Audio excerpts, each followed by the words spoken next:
About 5 years ago, Denmark introduced the world's first tax on saturated fat.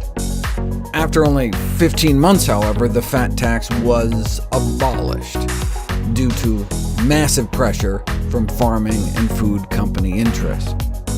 Public health advocates are weak when it comes to tackling the issues of corporate power. One well-used approach for alcohol, tobacco, and now more food-related corporate interests is to shift the focus away from health. This involves reframing a fat or soft drinks tax as an issue of consumer rights and a debate over the role of the nanny state in restricting people's choices.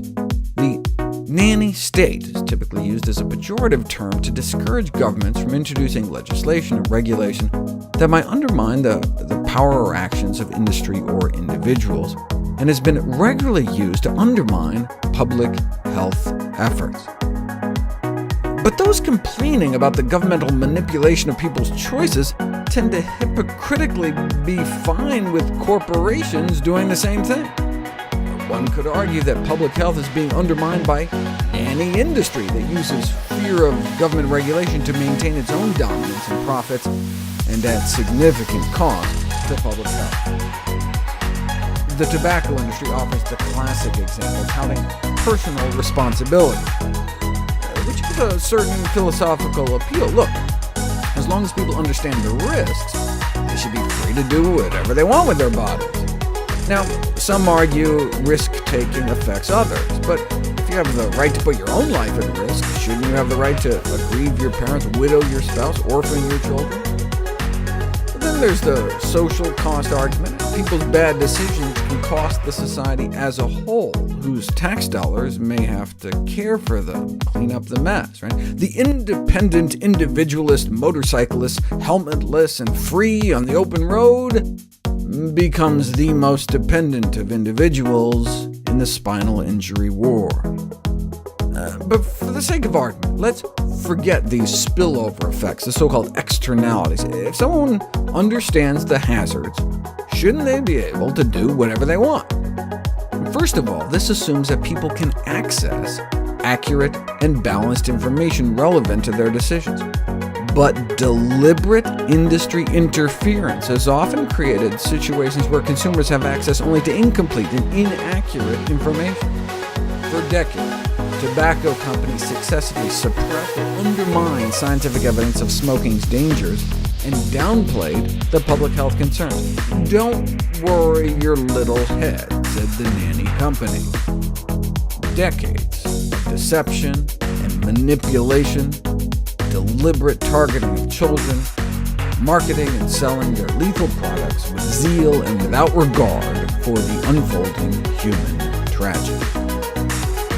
So the tobacco industry's deliberate strategy of challenging scientific evidence undermines smokers' ability to understand the harms smoking poses, and so undermines the whole concept that smoking is a fully informed choice. Tobacco companies have denied smokers truthful information, yet at the same time hold smokers accountable for incurring diseases that will cause half of them to die prematurely. So in contexts such as these, government intervention may be vital to protect consumers from predatory industry. And is the food industry any different? The public is bombarded with information, and it's hard to tell which is true, which is false, and which is merely exaggerated. Foods are sold without clarity about the nutritional content or harmful effects.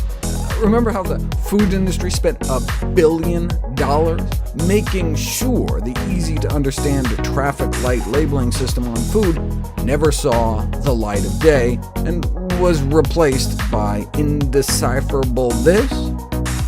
That's 10 times more than the drug industry spends on lobbying in the U.S. It's in the food industry's interest to have the public confused about nutrition.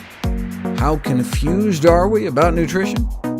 Head Start teachers are responsible for providing nutrition education to over 1 million low-income children every year. 181 Head Start teachers were put to the test. and only about 4 out of 181 answered at least 4 out of the 5 nutrition knowledge questions correctly. Most, for example, could not correctly answer the question, which has more calories, protein, carbohydrates, or fat. Not a single one could answer all 5 nutrition questions correctly. While they valued nutrition education, 54% agreed that it was hard to know which nutrition information to believe, and the food industry wants to keep it that way. A quarter of the teachers didn't consume any fruits or vegetables the previous day, though half did have French fries and a soda, and a quarter consumed fried meat the day before. Not surprisingly, 55% of the teachers were not just overweight, but obese. So, when even the teachers are confused, something must be done. No purveyor of unhealthy products wants the public to know the truth. An incredible example comes from the U.S. Fairness Doctrine, the tobacco advertising experience in the 1960s. Before tobacco advertising was banned from television, a court ruling in 1967 required that tobacco companies funded one health ad about smoking for every 4 tobacco TV advertising they put on. Rather than face this corrective advertising, the tobacco industry took their own advertising off television. They knew they couldn't compete with the truth. Just the threat of corrective advertising, even on a 1-to-4 basis, was sufficient to make tobacco companies withdraw their own advertising. They needed to keep the public in the dark.